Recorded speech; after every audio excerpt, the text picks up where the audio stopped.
Well, good morning. Hope you're doing well. This is Pastor Gainey here to share the good news of the Lord with you.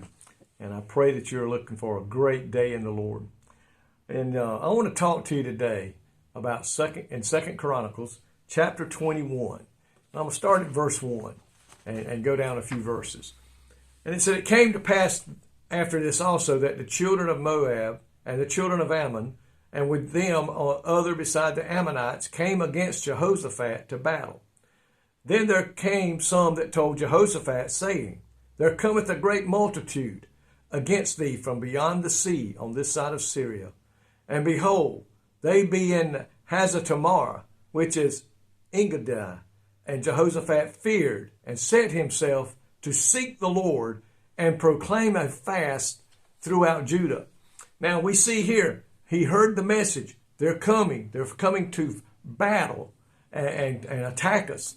So now we got to see what Jehoshaphat did. He's got a moment. He's got a crisis developing. And if you go to verses 5, 6, and 7, he said, "And Jehoshaphat stood in the congregation of Judah and Jerusalem in the house of the Lord before the new court, and said, O Lord, God of our fathers, art not thou God in heaven? And rulest not thou over all the kingdoms of the heathen? And in thine hand is there not power, might, so that none is able to withstand thee?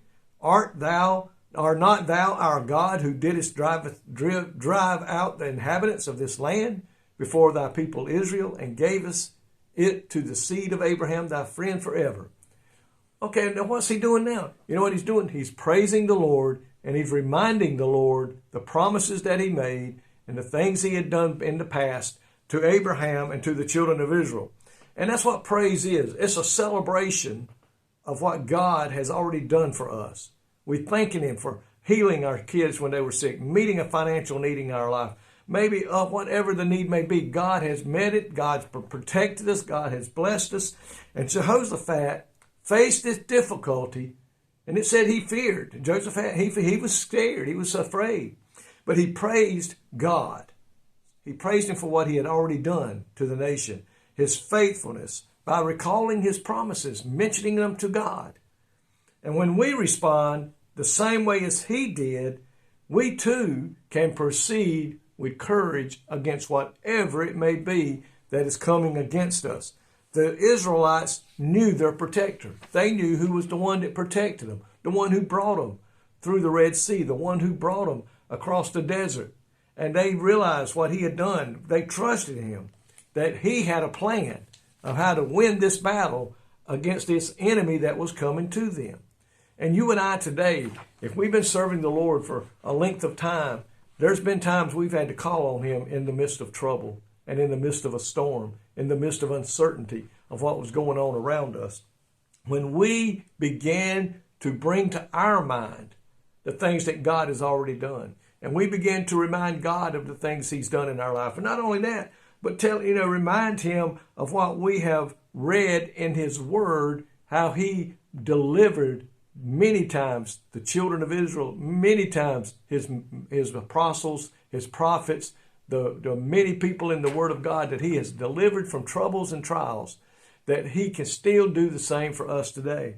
The more we read, the more we study God's word, and we begin to understand God's many attributes and assurances that he had given to the nation of Israel. And he's given you and I today assurances in his word of what he will do and can do if we will just come to him and ask.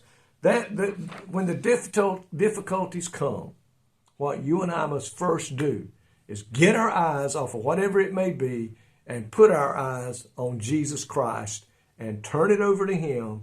And just like Jehoshaphat, not only did he do that and the fear was replaced, but Jesus won the battle for them. And he'll do the same for us today.